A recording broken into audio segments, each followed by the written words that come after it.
दीवानापन episode 54। अब आगे। जैसे ही तन्मय ने ये सुना, वो बिल्कुल दंग रह गया और उसने जैसे ही फोन देखा तो सारी न्यूज़ इसी से भरी हुई थी और ये सब कुछ देखकर अब तन्मय ने सिर पर हाथ रख लिया।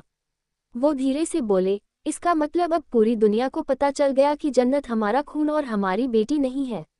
बल्कि ये कहते कहते अब तन्मय वही धम्म से बेंच पर बैठ गए और रमन तुरंत उन्हें संभालने के लिए आगे बढ़ गए।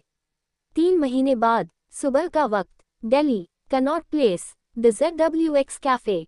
कॉफी काउंटर से एक लड़की ने अंदर आवाज लगाते हुए कहा, तुम अभी तक क्या कर रही हो? वहाँ कस्टमर इंतजार कर रहे हैं। तुम्हें पता है ना कि वो कस्टमर तुमसे ही ज्यादा कॉफी ऑर्डर करती है, इसलिए प्लीज जल्दी जाओ। वैसे भी आज हमारा हाफ डे है, मैं ओवरटाइम काम नहीं कर सकती।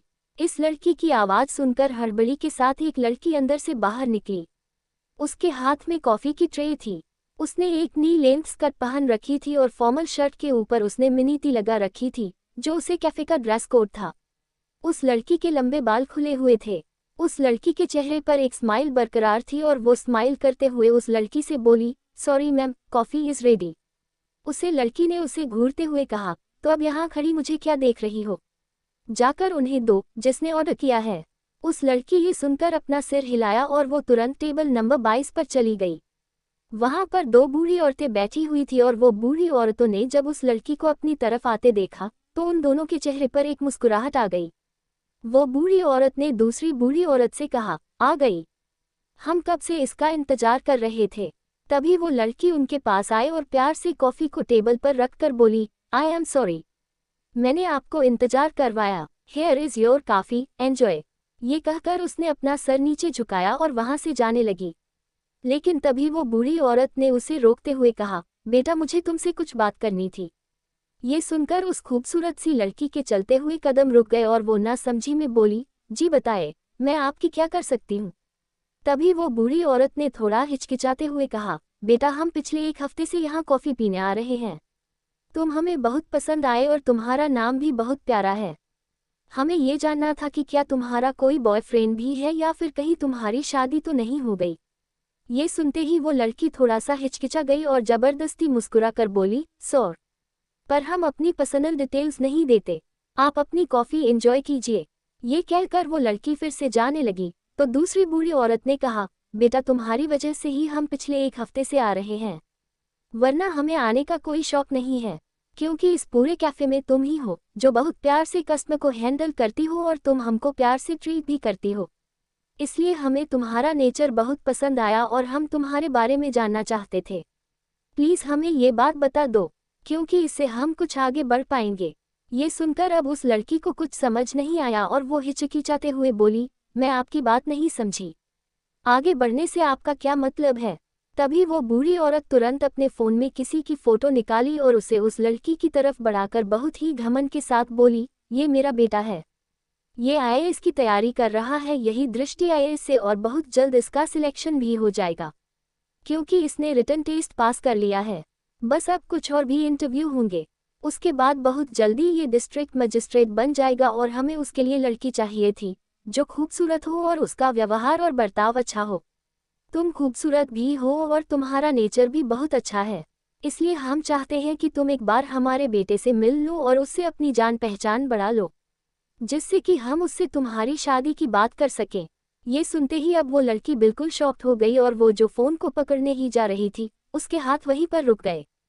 तभी दूसरी बूढ़ी औरत ने भी मुस्कुराकर कहा, हाँ जन्नत बेटा, एक बार तुम वरुण को देख लो, वरुण सच में बहुत अच्छा लड़का है, तुम एक डिस्ट्रिक्ट मजिस्ट्रेट की बीवी बनोगी, तुम्हारे माँ बाप भी इस रिश्ते से बहुत खुश होंगे और तुम अपने माँ बाप से भी हमें मिलवा सकती हो।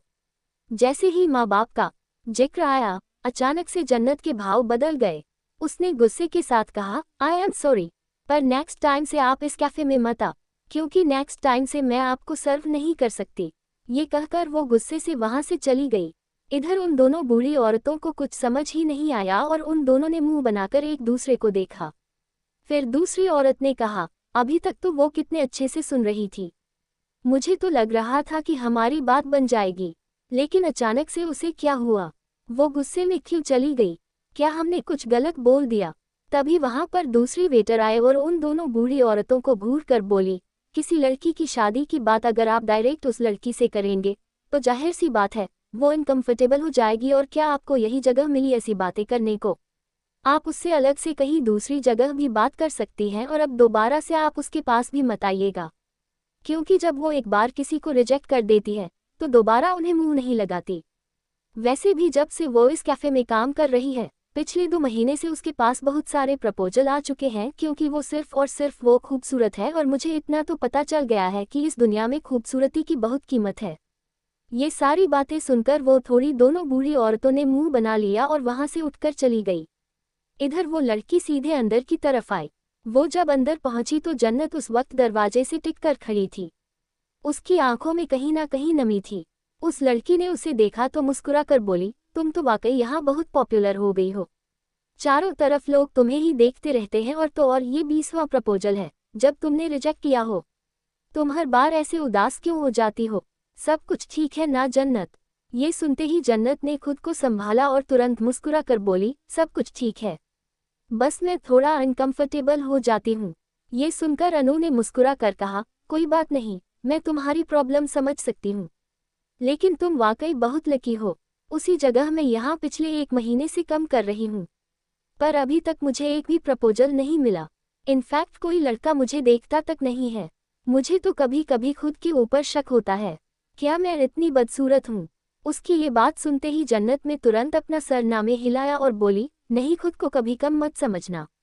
तुम बिल्कुल भी बदसूरत नहीं हो, बल्कि लोगों की नज़रें बदसूरत है, क्योंकि उन्हें सिर्फ खूबसूरत चीज़ ही पसंद आती है। और सच कहूँ तो मैं खुद को खूबसूरत नहीं मानती, क्योंकि ऐसी खूबसूरती का क्या ही मतलब। जब मैं ये कहते कहते वो अचानक से रुक गई, क्योंकि उसके दिमाग में कुछ आ गया था, और फिर तभी मैनेजर के चिल्लाने की आवाज़ आई, तुम दोनों फिर से बात करने लगी।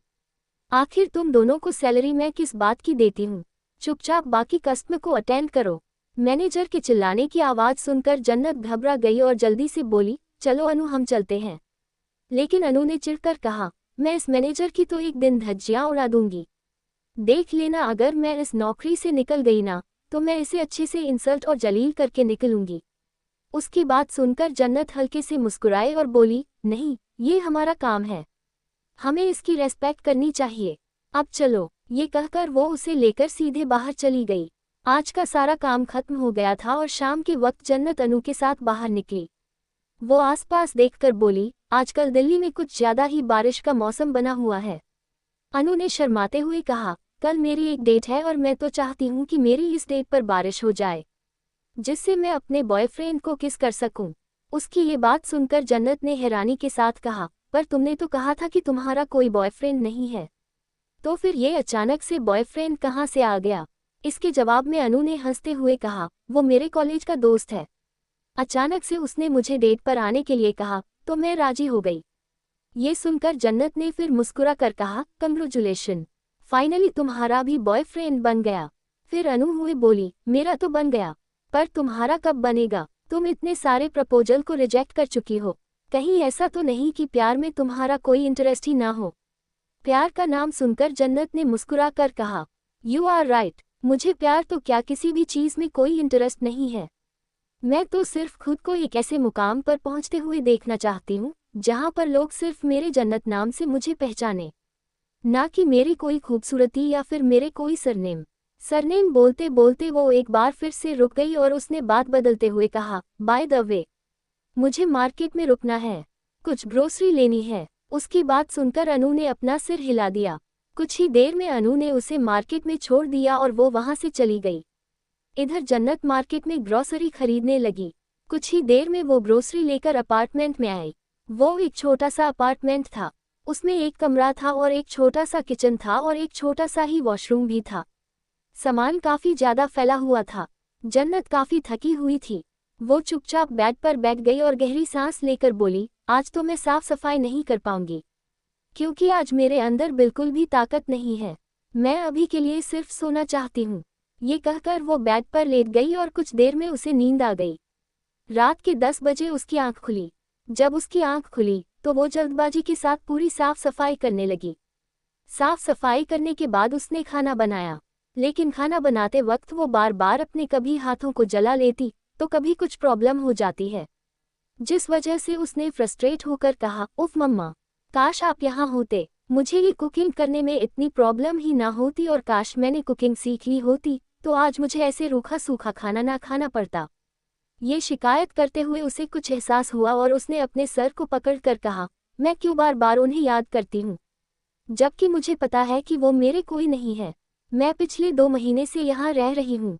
मुझे अब आदत हो जानी चाहिए अकेले ज़िंदगी बिताने की, क्योंकि अभी मुझे पूरी ज़िंदगी अकेले ही बतानी है। ये कहते हुए उसने कुछ ही देर में डिनर रेडी किया।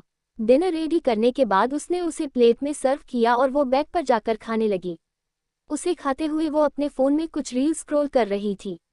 कुछ देर में जब उसका खाना खत्म हुआ तब उसने प्लेट्स को वॉश किया और वो बेड पर लेट गई। बेड पर लेटते ही उसने अपनी आंखें बंद किया और उसे नींद आने लगी। लेकिन अभी कुछ देर ही हुई कि उसका फ़ोन बजने लगा। रात के 11 बजे अपना फ़ोन रिंग होते देख जन्नत एक पल के लिए घबरा गई। वो खुद से ही बोली, इतनी रात को मुझे कौन कॉल कर रहा है, कहीं अनु तो नहीं। ये कहते हुए उसने अपना फ़ोन उठाया तो वो एक अननोन नंबर से कॉल था। अननोन नंबर की कॉल को देखकर जन्नत को कुछ समझ नहीं आया।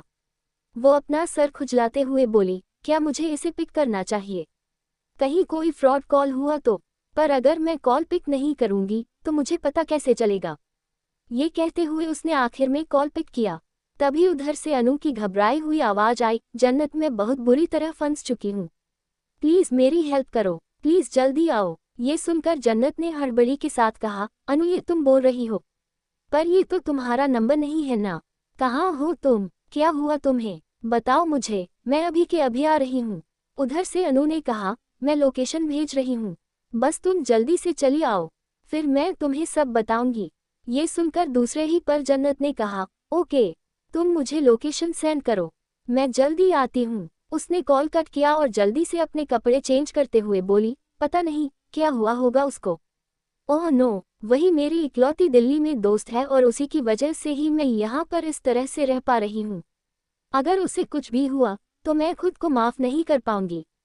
प्लीज़ भगवान जी, मैं जल्दी से वहाँ पहुँच जाऊँ। ये कहते हुए उसने हड़बड़ी के साथ खुद के कपड़े चेंज किए और कुछ ही देर में अनु ने इसको लोकेशन सेंड किया। लोकेशन पाते ही वो तुरंत वहाँ से बाहर निकल गई। कुछ ही देर में जब जन्नत उस लोकेशन पर आई तो वो सामने का नज़ारा देखकर हैरान हो गई और हैरानी से बोली, ये कहाँ मैं आ गई, कहीं मैं कोई गलत एड्रेस पर तो नहीं आ गई। ये कहते हुए उसने अपनी स्कूटी को साइड लगाया और जल्दी से फिर से लोकेशन देखने लगी तो वो एकदम सही लोकेशन था, जिसे देखकर अब जन्नत ने थोड़ा डरते हुए कहा, इतने बड़े विला में आखिर अनु कर क्या रही है। ओह नो, लगता है मुझे पहले पुलिस को भी कॉल कर देना चाहिए, क्योंकि अंदर ऐसे जाना तो ठीक नहीं है।